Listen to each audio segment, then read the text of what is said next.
Bismillahirrahmanirrahim. I'm Dr. Mohibullah Wazir, and the topic is the deep peroneal nerve or the deep fibular nerve. And look, we see the tendon of the biceps femoris, and just medial to it lies this common peroneal nerve. And then this common peroneal nerve comes over here at the lateral side of the neck of the fibula and being covered by this peroneus longus muscle. This one over here, please. Look, this is the tendon of the biceps. It lies over here, just medial to it, and then comes over here and lies on the lateral side of the neck of the fibula and covered by this peroneus longus muscle.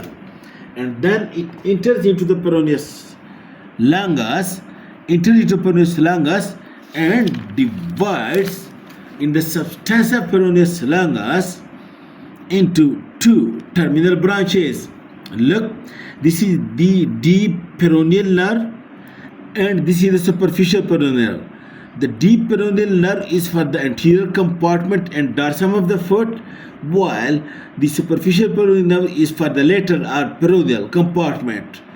Because the deep peroneal nerve supplies the anterior compartment, that's why better it should be called as anterior tibial nerve.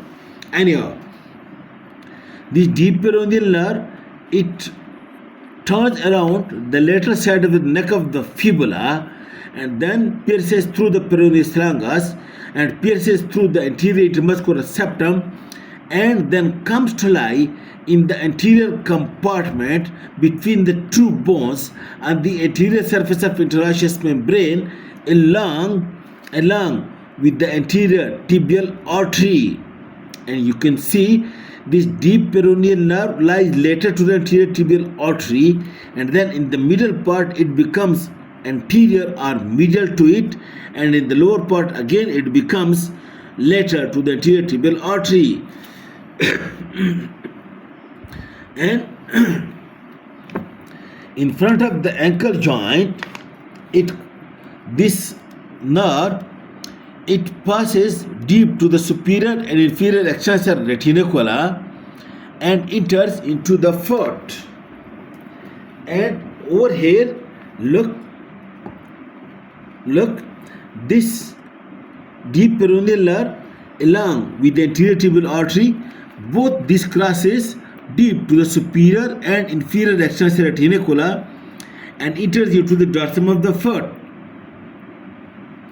And at the dorsum of the foot, then it divides, look, make it clear please, then it divides into its medial and lateral branches, or this is the medial tarsal branch and lateral branch of the deep peroneal nerve along with the branches of the artery.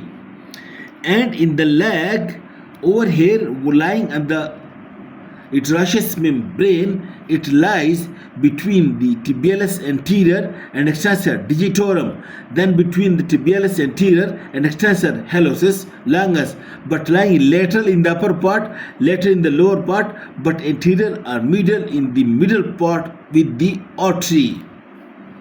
Okay, then what are the branches of this deep peroneal nerve? Look, number one, all the muscles of the anterior compartment, that is, look, all the muscles, that is tibialis anterior, extensor digitorum longus, extensor hallucis longus, and peroneus tertius.